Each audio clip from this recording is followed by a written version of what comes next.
from the NHL Network, WWE, and TNT. She has like 17 different titles. It's friend of the program, Jackie Redmond. What's up, Jackie? What's up, guys? Excited to be here. Last time Jay wasn't here, so I'm more excited this time. I know. Well, that I was the missed out thing. on you last time. I was disappointed, but I'm surprised we could fit you in with your schedule. My God, you're like East Coast, West Coast, every different outfit in the world. You're, I bet you barely sleep. Yeah, I definitely don't have trouble staying busy. That's for sure. I am like planted in Jersey for a few weeks here. I was originally supposed to do the TNT game last night in St. Louis, and when I saw what happened, I was so bummed that I wasn't there to almost see Fleury and Binnington fight. Like, this is gonna be the bout that got away, you know? Like, I will always wonder, like, what would that have been if they had actually thrown hands? Anyways. It could have been like Patrick Waugh and Osgood, something like that. But we were talking about that off the top of the show. Like, Jordan Binnington, where are you at with this act, with this conversation? Obviously, it's the biggest story today. You're going to talk about it on NHL Network later today as well. Well, here's the thing. Let me preface this by saying I'm an emotional person. Like, I lead with my emotions. So I understand sort of the way that Jordan Binnington kind of, like, he cares, right? And he's passionate, and I think he channels that energy in maybe not the most productive or conducive way to like helping his team, but I do like understand where it comes from. I know Binnington is in like his villain era and people are fed up with him, and I totally understand why, but I do think at the heart of it is kind of a guy that just hasn't figured out necessarily how to maybe channel his emotions a little bit better. How's that for a politically correct answer? But I wanted to see Marc-Andre Fleury get his hands on him. Are you kidding? I think it would have been great. I know. I wish that it would have happened too. My only worry is that, yeah, he is in his villain era and Fleury is beloved by just about everybody. What happens if they actually got loose, went at it, and Binghamton tuned him up? It would be such an awful look, and I think it would only launch him into the stratosphere of villainism at this point in time, and someone would have to take care of that down the road. It would only give us something to be excited for again down the road.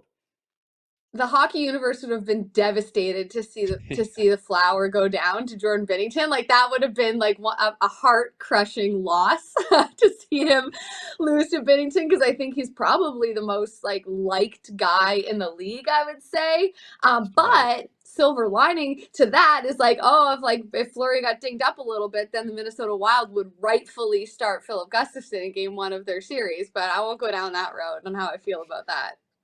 Ooh, I like that spicy take, and that's why we got you on the show. And since you're going down that road, we'll shift the focus to the Toronto Maple Leafs. Who is your guy right now, notwithstanding what we saw last night? Obviously, Ilya Samsonov was tremendous. But if you were Sheldon Keefe and company, who are you starting game 1 against Tampa? Samsonov. And it's not even a hard decision for me. And that's not to disrespect Matt Murray and what he's done in his career. And I've talked to some of the guys at the network, like Mike Rupp, for example, and he's like, well, like, Murray's won a couple cups. Like, he's been in these high pressure situations. Like, there is a tendency for that to come into play when you're making a decision like that. And I think we saw that in Minnesota last year with Cam Talbot and Marc-Andre Fleury. They went with Fleury because he has the pedigree. He's won a cup. He's done the damn thing, as they say, and it didn't work out for them. I think in this situation, Samsonov has been more consistent from front to back this season. He's unbelievable at home. I think he's earned it.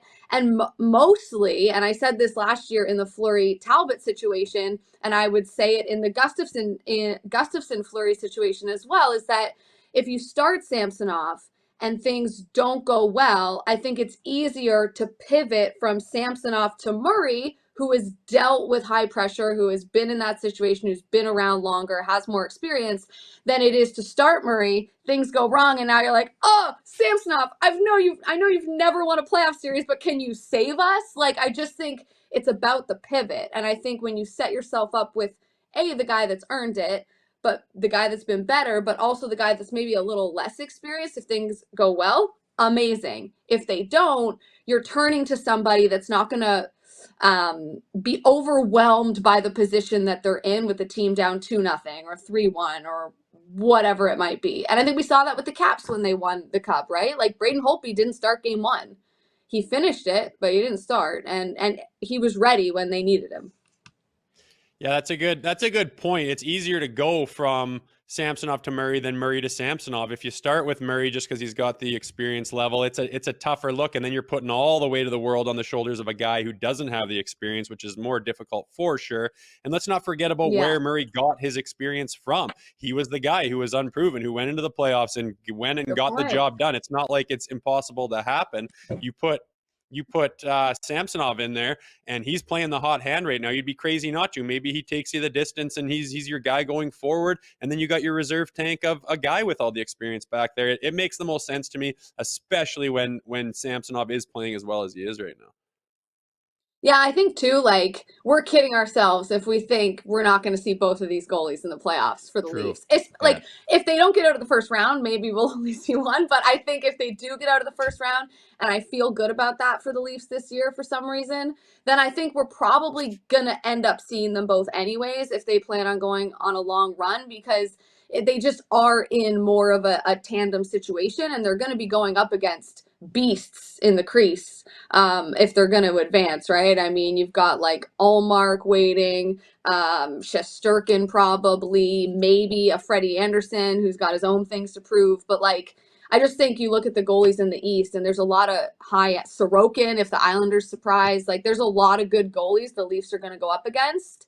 And for that reason, I think they're probably going to have to lean on both guys anyways.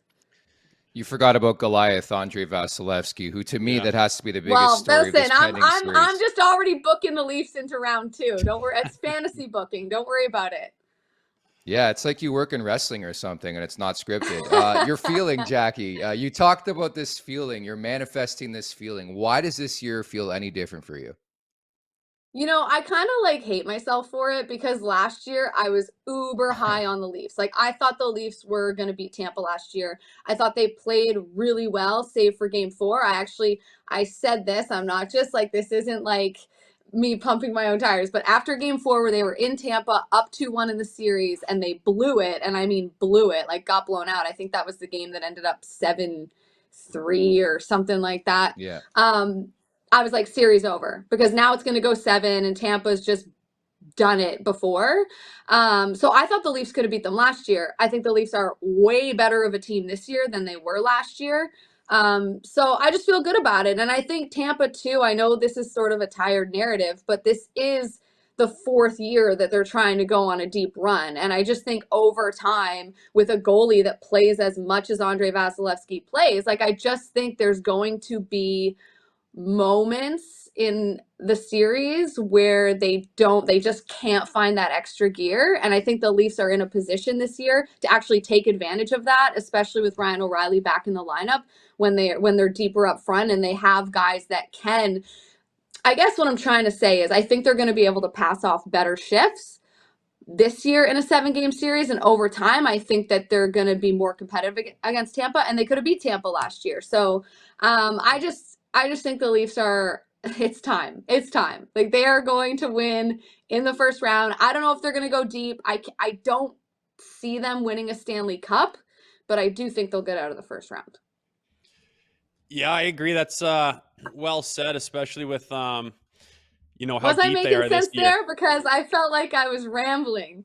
No, Jay, not I at felt all. like I I was like the way rambling. that I think the Leafs are a better team this year than they were last year, and I think Tampa's not as good as they were last year, and we're much deeper, Yes. especially on the back end and in goaltending position, which is what has cost us in the past. So all signs point to them getting it done, considering they're a goal away last year. My question is, with you getting to different markets and doing what you do and traveling so much and seeing a lot of different fan bases and interacting with everybody, what's your take on the Toronto Maple Leafs fan base in general and their general attitude towards their team? Do you notice a difference that stands out with them?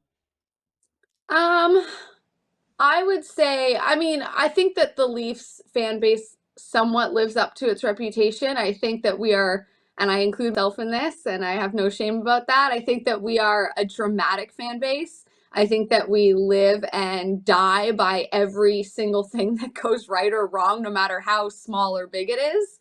But I think it's because it's the Toronto Maple Leafs, and other fans of other teams hate the Leafs because everyone knows that the Leafs are the most popular team in the NHL, and you can't argue it. Like, they just are. And so I think the fan base is does live up, I guess, to their stereotypical reputation, but I see it as a good thing. Like, I would rather have that for my team than a team whose fans don't care or only care when they're winning.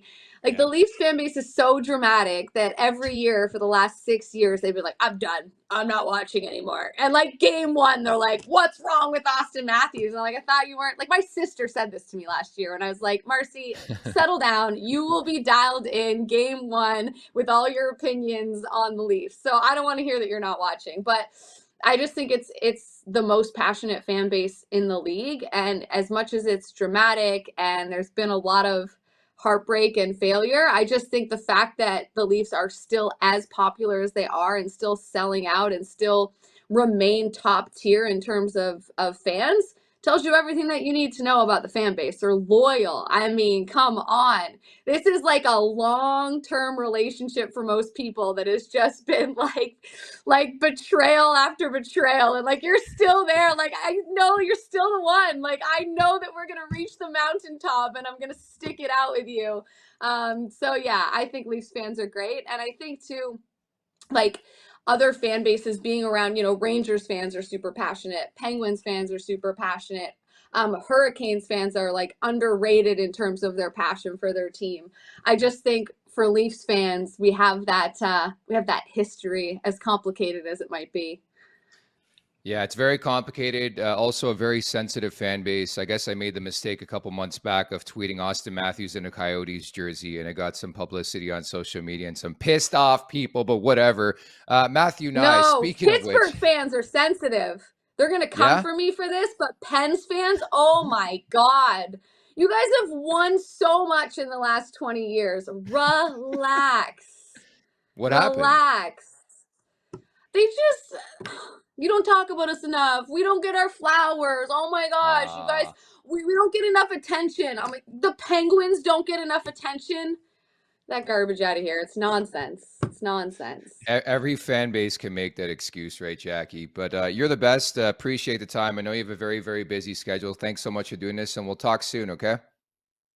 Hey, thanks for having me. And before I go, I wanted to make sure I said this on your actual show. When I first started at the Score, I was like terrified to go to Leafs practice. And the great and worst thing about the Score is that like they'll let anyone do anything. They're just like, oh, you want to go do a story on the Leafs? Good luck, kid. And you're like, wait, like, who's coming with me? And they're like, nobody's coming with you. Just go. Here's a camera guy. Go do it. And I remember going there. It was my first year in sports. And Jay, you were so nice to me and so welcoming. I was like literally just like standing in the room, didn't know what was allowed, what I was like was a child basically, afraid to even move. And you gave me an interview. You were like, what do you need? I was like, you're like, you're new. What do you need? And I talked to you and I'll never forget that. So thank you for being one of the good ones. I wanted to make sure I said that on the show. I remember those mornings where there's about 50 or 60 media personnel and I can't even get to my stall. So I just stand there and wait around and look around for a friendly face and probably just was waiting to get to my buddy's stall. There I was in the corner, afraid to be a part of the crowd, like afraid of them. I was afraid of the media. I'm not joking. I was like, I like don't know like where I'm allowed to be and like I don't want to like piss anyone off. Anyways, I'm sorry to interrupt. Look at you now, girl. I know. Look at you now, like a decade later, just killing it. Hey, same to you guys. I love being on the show, so thanks for having me.